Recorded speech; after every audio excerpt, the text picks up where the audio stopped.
아브넬이 죽자 이스보셋의 부하 중에 림몬의 두 아들이 이스보셋을 죽이고 그 머리를 베어서 다윗에게 가져갔습니다. 그러나 다윗은 그 불의한 자들을 처형시키고 이스보셋의 머리를 아브넬을 장사한 그 무덤에 같이 장사 지냈습니다. 이런 일들의 일련의 사건을 통해서 우리는 하나님이 일하시는 방법을 배우게 되었습니다. 하나님은 합력하여 선을 이루신다고 했습니다. 그리고 불의한 자들의 죄악된 행동을 통해서도 그것을 사용하시고 또 불의한 자들을 심판하심으로 일을 하신다고 했습니다. 이렇게 해서 북쪽 이스라엘을 다스리던 이스보셋이 죽은 후에 이스라엘의 모든 지파가 헤브론으로 다윗을 찾아왔습니다. 그리고 다윗에게 기름을 붓고 이스라엘 전체의 왕으로 삼았습니다. 그리고 다윗은 여부스 사람이 사는 예루살렘을 점령하고 그곳을 다윗성이라고 불렀습니다.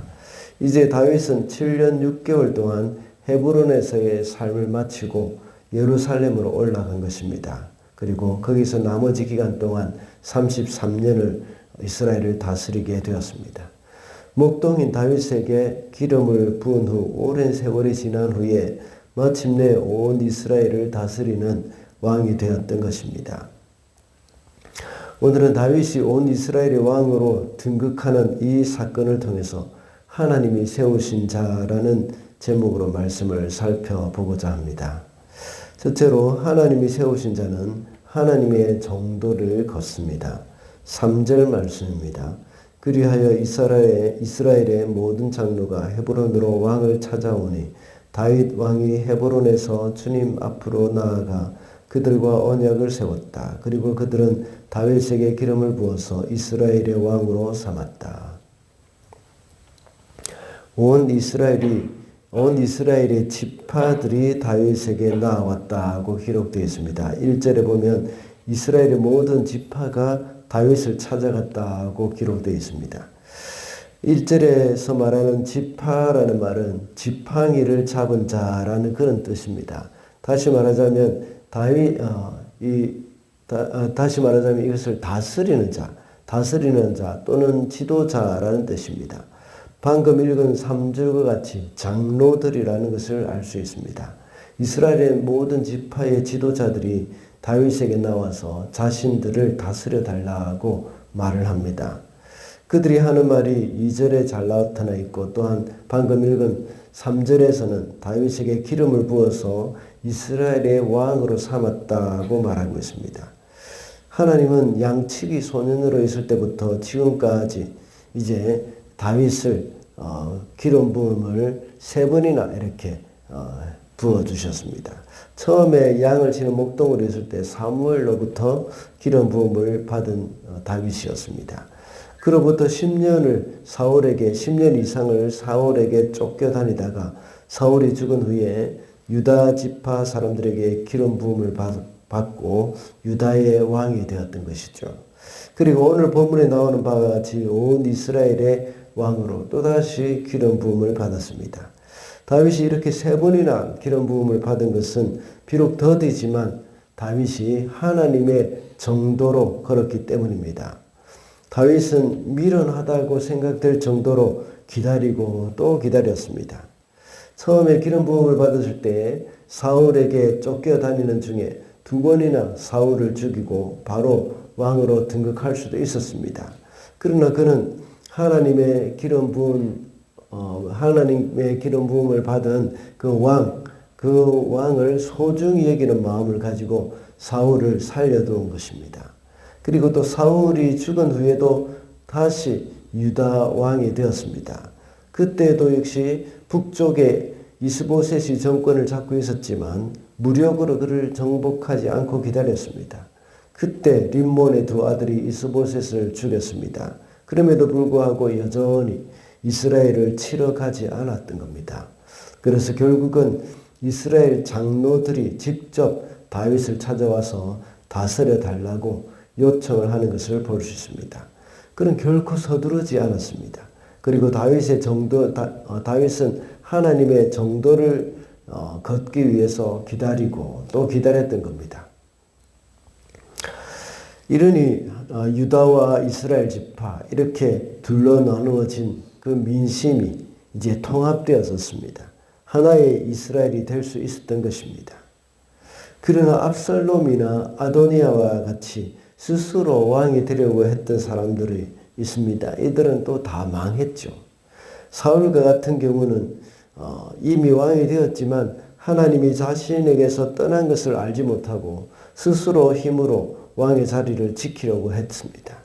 그러나 그도 역시 비참한 최후를 맞이하게 된 겁니다. 정말 지혜로운 것은 하나님의 정도가 무엇인지 알고 그 길을 걸어가는 것입니다. 미련하다고 여겨질 만큼 기다리고 인내하는 삶이 필요합니다. 인간적인 방법으로 사람을 포섭하려고 하거나 자기 편으로 만들기 위해서 인위적으로 노력을 할 필요가 없습니다. 그러므로 성도는 하나님의 정도를 걸으면서 하나님이 행하시는 것을 기대하며 기다려야 하겠습니다. 둘째로 하나님이 세우신 자는 하나님이 행하신 일을 깨달아 압니다. 12절 말씀입니다. 다윗은 주님께서 자기를 이스라엘의 왕으로 굳건히 세워주신 것과 그의 백성 이스라엘을 번영하게 하시려고 자기의 나라를 높여주신 것을 깨달아 알았다. 다윗은 자기가 왕이 되기 위해서 손가락 하나 까딱하지 않았습니다. 모두 하나님이 해주셨습니다. 그러나 사울은 자신을 왕으로 세우신 분이 하나님이시라는 것을 잊어버렸습니다. 그래서 그 왕의 자리를 자신의 힘으로 지키려고 스스로 노력하다가 망했습니다. 그것은 자기가 잘나서 왕이 되었다는 그런 생각이 있었기 때문입니다.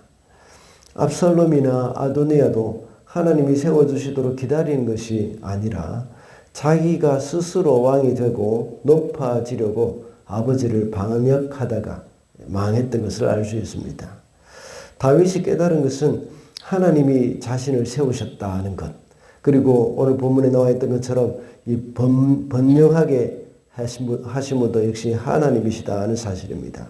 10절에서 하나님이 다윗과 함께 하셔서 다윗이 점점 강성해졌다고 역시 기록하고 있습니다. 사람들은 어떤 일이 잘 되면 자기가 잘나서 그렇게 된 줄 알고 있습니다. 그래서 교만하게 됩니다.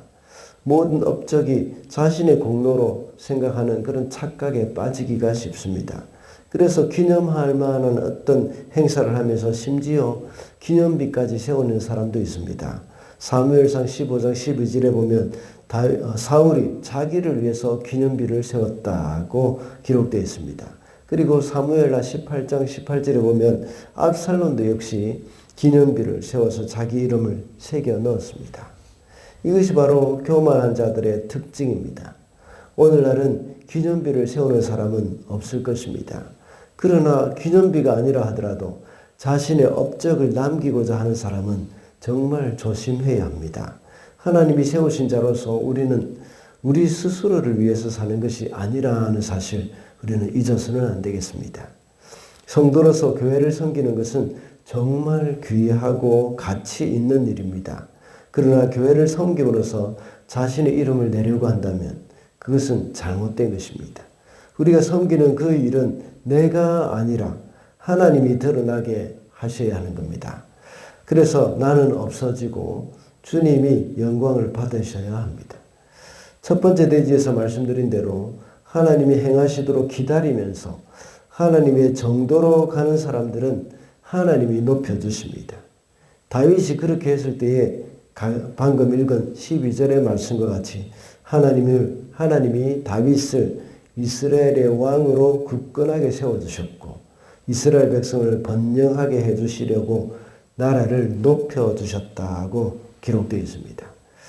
우리도 역시 나의 나된 것은 주님의 은혜라는 그런 바울의 고백이 바로 저와 여러분의 고백이 되어야 하겠습니다.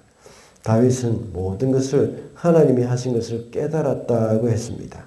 잠언 3장 6절에 보면 이 범사에 그를 인정하면 하나님께서 그와 함께 하시고 그의 길을 이끌어 주실 것이라 인도하실 것이라고 말씀하고 있습니다.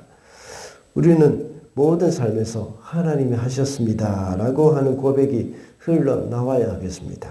그래서 모든 영광을 하나님께 돌리는 삶을 살아야 하겠습니다. 말씀을 맺겠습니다. 오늘은 하나님이 세우신 자라는 제목으로 말씀을 살펴봤습니다. 하나님이 세우신 자는 하나님의 정도를 걷는다고 했고 하나님이 행하신 일을 깨달아 안다고 했습니다. 오늘도 하나님이 세우시고 보내신 자리에서 좌로나 우로나 치우치지 않고 하나님이 행하신 일을 나타내면서 살아가는 저와 여러분이 되시기를 바랍니다.